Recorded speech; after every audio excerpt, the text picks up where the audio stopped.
आज इस वीडियो में हम आपको मेवाड़ के महाराणा कुंभा द्वारा नागौर पर किए गए आक्रमण के बारे में बताएंगे। यह आक्रमण काल में राजपूताने में किसी भी शासक द्वारा मुस्लिम अधीनस्थ प्रदेश द्वारा किया गया सबसे विध्वंस आक्रमण था। मारवाड़ के सुल्तान महमूद खिलजी ने नागौर पर चढ़ाई की, लेकिन फिरोज ने गुजरात के सुल्तान की मदद पाकर महमूद की कोशिश नाकामयाब कर दी। इस घटना के कुछ समय बाद फिरोज मर गया। फिरोज के दो बेटे, बड़ा शम्स खान और दूसरा बेटा मुजाहिर खां। फिरोज के मरने पर शम्स खान नागौर के तख्त पर बैठा, पर उसके छोटे भाई मुजाहिर खान ने उसे नागौर छीन लिया। शम्स खां भागकर मेवाड़ के महाराणा कुंभा के शरण में आया और महाराणा से कहा कि मुझे नागौर का मालिक बना दो तो आपका बड़ा एहसान होगा। महाराणा ने नागौर दिलाने का वचन दे दिया। महाराणा कुंभा के नेतृत्व में जब नागौर पहुंची तब मुजाहिर खां घबराया। वह महाराणा कुंभा से युद्ध करने की स्थिति में नहीं था। उसने नागौर का राज बिना लड़े बड़े भाई शम्स खां को दे दिया।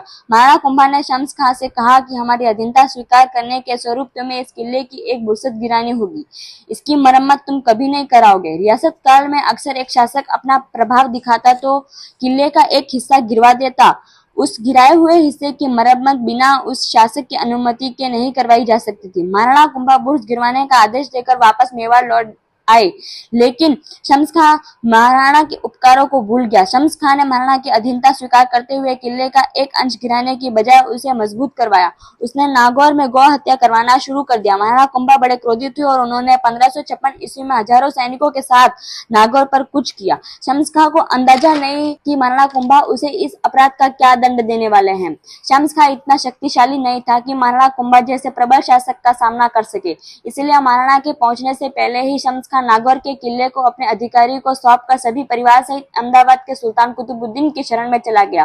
कुतुबुद्दीन वैसे भी महाराणा कुंभा का शत्रु था। शम्स खां ने कुतुबुद्दीन को खुश करने के लिए अपनी बेटी का निकाह उससे करवा दिया। कुतुबुद्दीन ने मलिक गदई और राय अमीचंद के नेतृत्व में एक फौज नागौर के लिए रवाना की। महाराणा कुंभा ने नागौर का किला घेर लिया। नागौर के कुछ सिपाहसालार सेना सहित किले से बाहर आए और महाराणा की फौज पर हमला किया, जिसमें नागौर वालों ने शिकस्त खाई।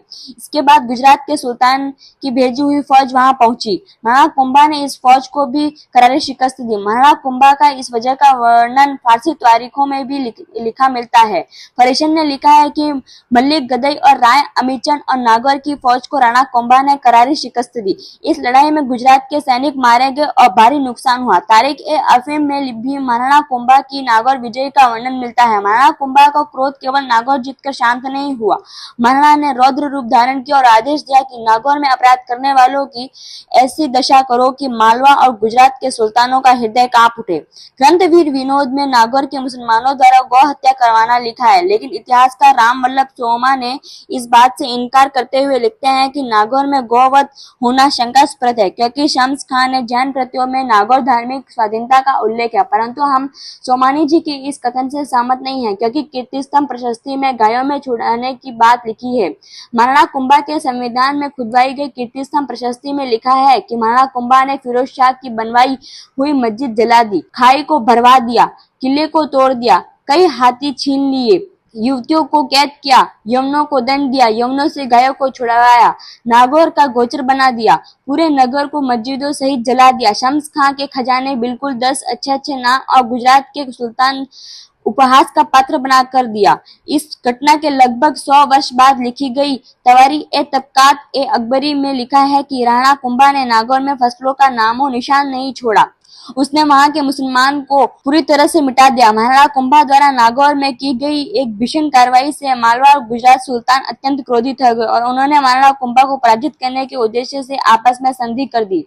यदि इस वीडियो ने आपको प्रेरित किया हो तो इस वीडियो को जन जन तक पहुंचाएं और हमारे चैनल नवयुग मंडल मेवाड़ को सब्सक्राइब और फेसबुक पर फॉलो करें। धन्यवाद।